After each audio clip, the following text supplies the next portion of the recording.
We're going to meet Miriam Kenrick. Now, Miriam is a divorced mother of two officially adult teenagers. She works in the pharmaceutical industry. She has a real thirst for learning, and she came originally to One of Many to take part in our coaching certification. She loved it so much, she decided she wanted to go even deeper with the tools, so she decided to join us for Lead the Change. Through Lead the Change, she has made some incredible connections and collaborations, and she is here today to tell you a little more about her journey and to inspire the socks off you. So please give a huge round of applause and welcome to the stage, Miriam Kenrick.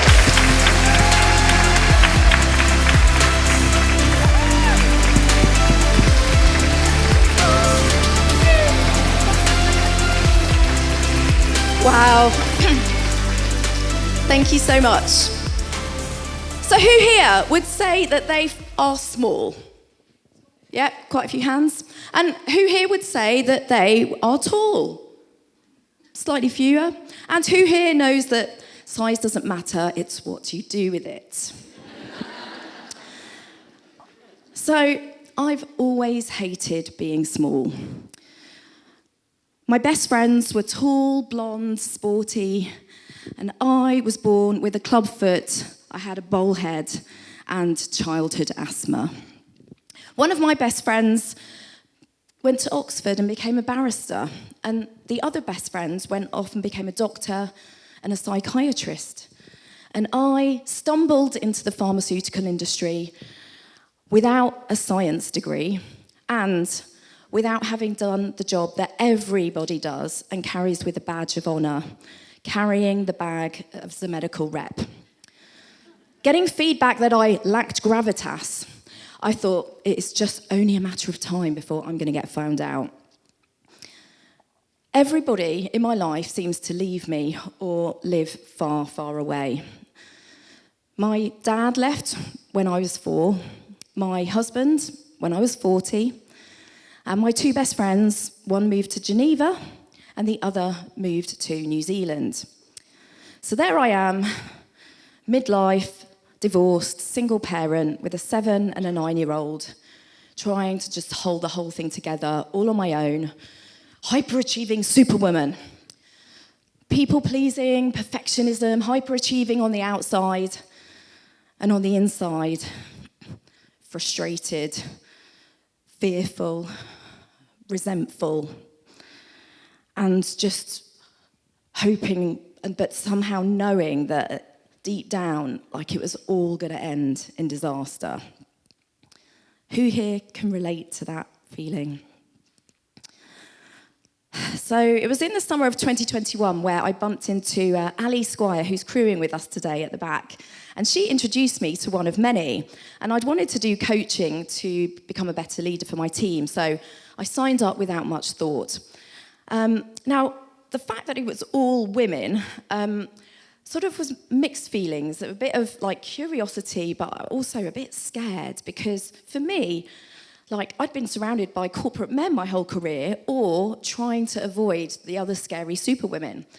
And for me, actually, hen do's were what groups of women were, like pink and fluffy and loud, and like literally would avoid them at all costs.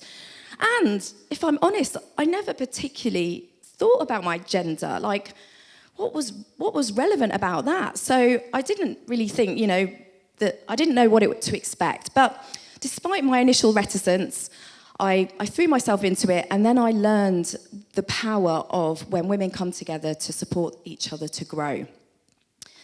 Now, as you've probably figured out, there's a lot of writing, there's a lot of dancing, and there are a lot of tears. But it is the most worthy work that you will ever do. And what I discovered is that when I allow myself to connect with and to feel and explore those fears, what I discovered underneath was something that I had no idea existed. And those things were my dreams.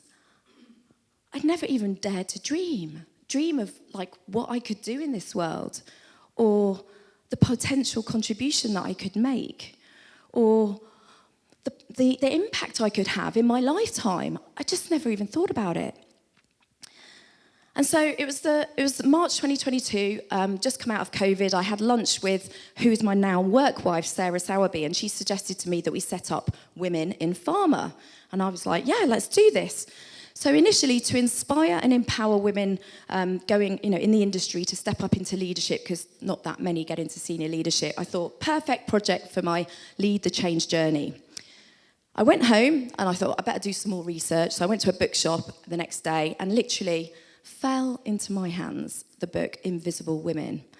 Who here's read Invisible Women? Yeah. Isn't it unbelievable? So I got to the chapter on health and medicine and I was like, oh my God. And I phoned up Sarah and I was like, Sarah, we can't just inspire and empower women in our industry. We've got to reinvent medicine for women.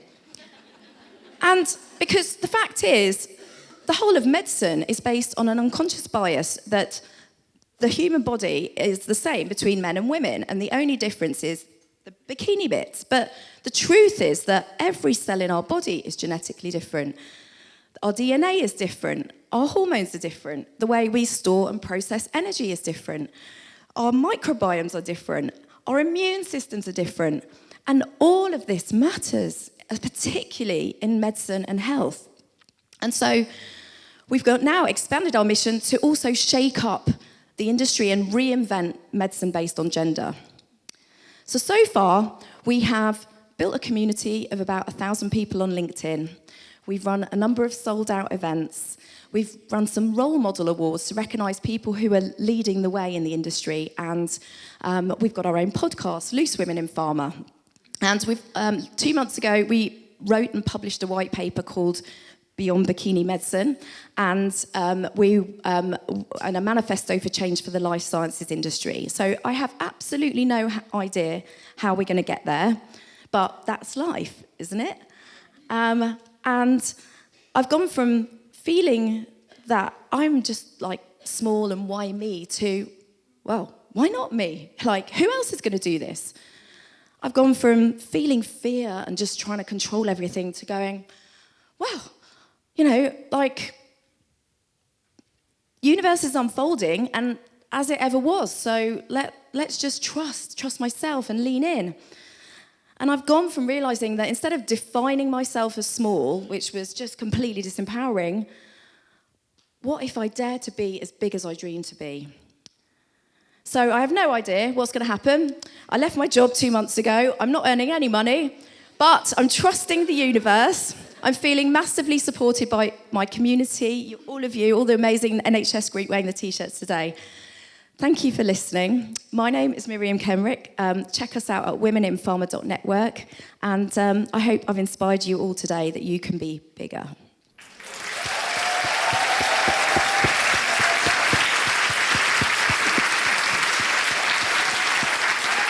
Thank you, Miriam. Wow. Really inspiring, and I know that will really speak to many women in the room. And as a woman who has had many medical problems over the years, I thank you on behalf of all women to make it more women-centred. And if there was anything you could ask from your community here today in terms of support, what would that be? The first thing I'd say is look after yourselves, because when I first came into this community, it was all like heads on sticks, and I was like, yeah, what are you talking about?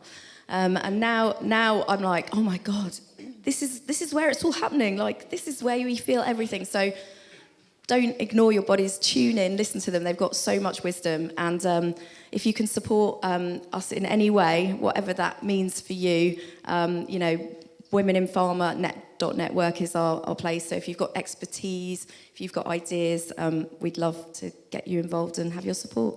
Thank you. Brilliant, thank you. Thank you. So give her a huge round of applause, Miriam Kenrick, everybody.